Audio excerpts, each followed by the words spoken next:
জুলাই বিপ্লবে ছাত্রদের সাথে একমাত্র রাজনৈতিক দল ইসলামী আন্দোলন বাংলাদেশ সামনের সারিতে থেকে লড়াই করেছে।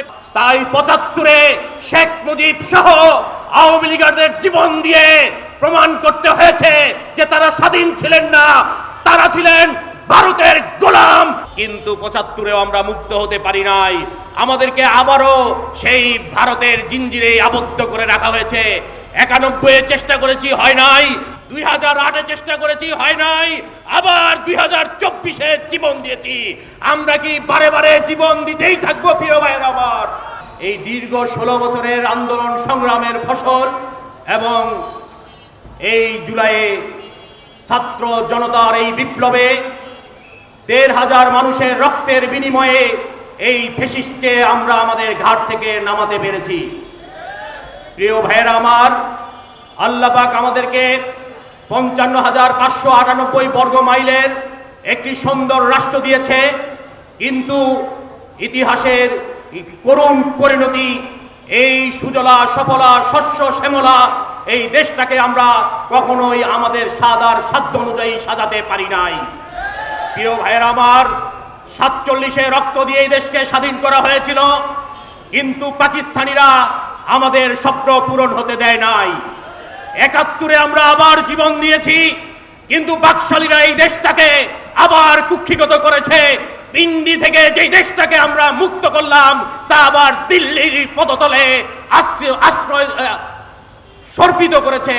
আমরা পাকিস্তান থেকে মুক্ত হয়েছি, আমাদেরকে ভারতের জিঞ্জিরে আবদ্ধ করেছে। প্রিয় ভাইয়েরা আমার, তাই ৭৫-এ শেখ মুজিব সহ আওয়ামী লীগারদের জীবন দিয়ে প্রমাণ করতে হয়েছে যে তারা স্বাধীন ছিলেন না, তারা ছিলেন ভারতের গোলাম, ভারতের গোলাম।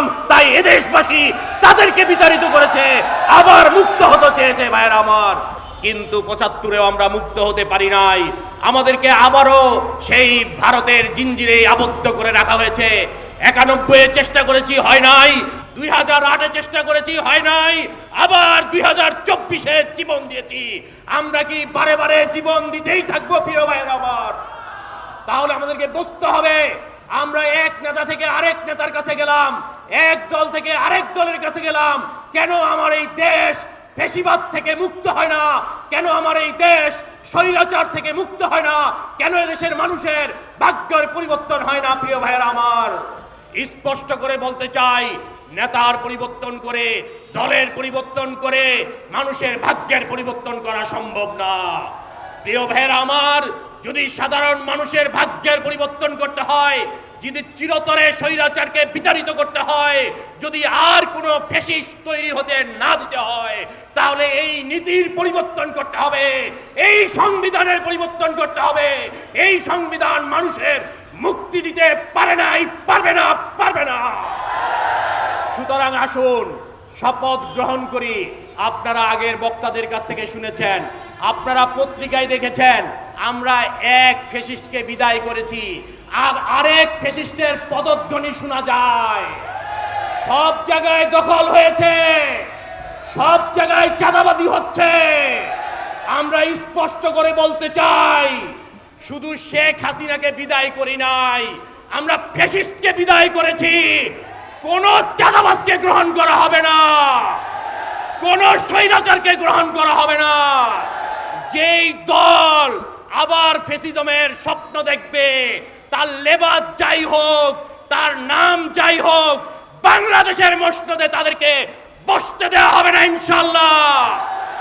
প্রিয় ভাইরা আমার, এই যে জুলাই বিপ্লবে ছাত্রদের সাথে একমাত্র রাজনৈতিক দল ইসলামী আন্দোলন বাংলাদেশ সামনের সারিতে থেকে লড়াই করেছে। প্রিয় ভাইরা।